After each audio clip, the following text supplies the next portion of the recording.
Mbak Ega. Wah, masnya lagi pakai sepatu nih.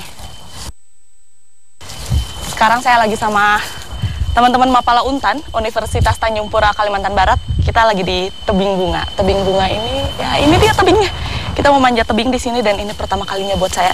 Jadi saya nanti bakal dibantu sama teman-teman Mapala Untan ini. Ini alat-alatnya apa aja nih? Alat-alat keselamatan wajib dikenakan agar aman sekaligus meminimalisir kemungkinan cedera. Selebihnya, semangat pantang menyerahlah yang sangat diperlukan, khususnya bagi saya. Saatnya menguji adrenalin.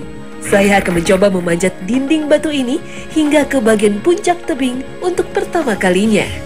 Pelan-pelan saya mencoba melalui tiap senti tebing bunga.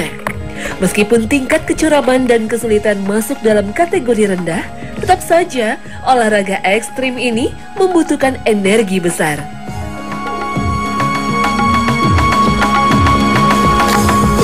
Rekahan atau gelombang tidak beraturan pada tebing andesit ini berguna sebagai pijakan kaki atau cengkraman tangan saat menggapai tebing vertikal dengan derajat kemiringan yang bervariasi. Batuan andesit di sini memiliki tingkat kekerasan yang tinggi dan umumnya berwarna hitam gelap.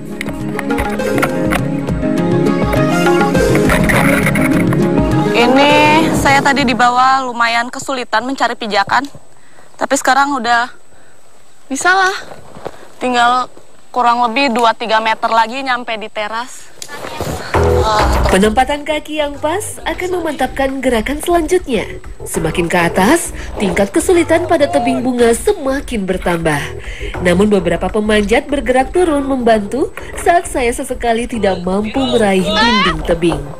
Latihan rutin yang tidak saya miliki ini bisa sangat membantu memantapkan tangan dan kaki untuk memanjat.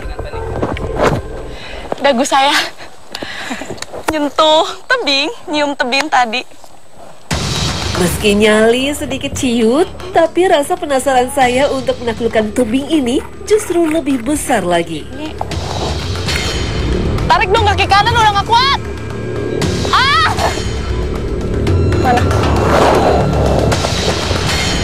Wah.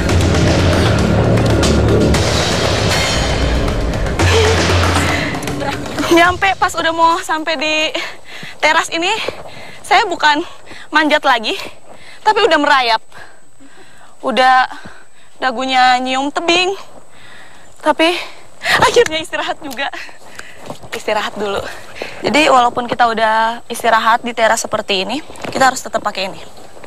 Tali pengaman. Tali pengaman ini fungsinya biar kita merasa lebih aman aja. Dan ini juga harus diiketin ke dahan pohon yang kuat seperti ini. Kalau misalnya nggak ada dahan pohon, biasa menggunakan paku tebing. Bermacam-macam sih paku tebing itu. Ada piton dan lain-lain.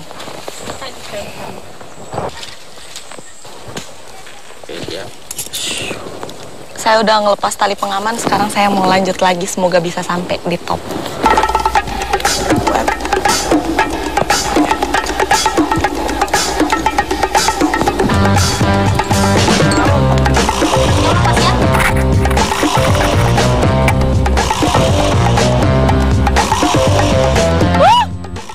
Akhirnya nyampe juga.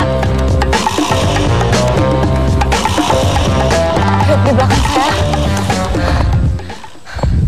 luar biasa melelahkan. Tapi angin sepoi-sepoinya menenangkan hati.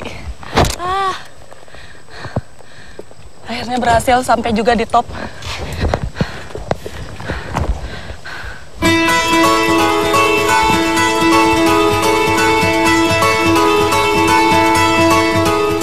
Kalau bikin bubur pedas harus kudu wajib pakai daun kesum ini.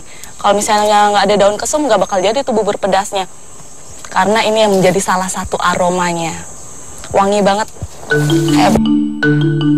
Polygonum odoratum atau daun kesum biasa tumbuh di daratan tropis Asia Tenggara dan terutama sangat mudah dijumpai di hutan Kalimantan.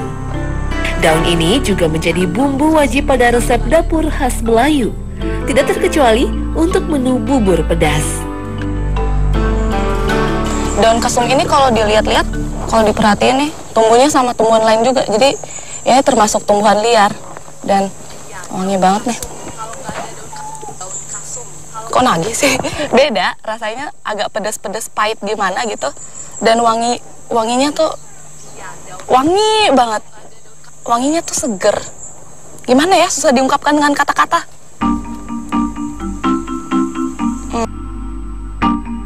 Tradisi membuat bubur pedas sudah dikenal secara turun-temurun.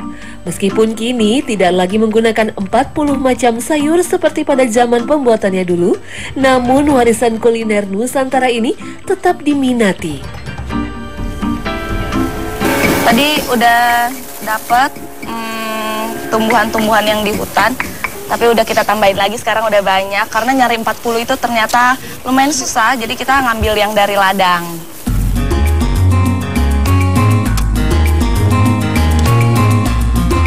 Bubur pedas menggunakan beras sangrai yang telah ditumbuk. Beras ini menjadi bahan utama bubur. Kemudian dicampur dengan sayuran yang sudah dipotong-potong dan bumbu racikan khas Sambas. Meskipun menjadi makanan khas Sambas, namun cerita bubur pedas ini juga tenar hingga ke Malaysia.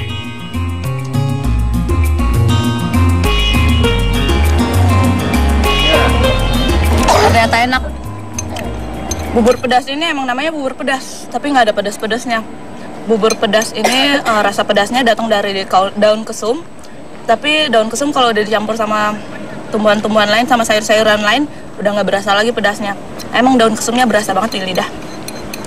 Dan bubur pedas ini salah satu khas Melayu Sambas. Cuman adanya di sini aja nih, di Sambas. Dan karena semuanya sayuran, ini artinya banyak serat, bagus untuk pencernaan. Cocok.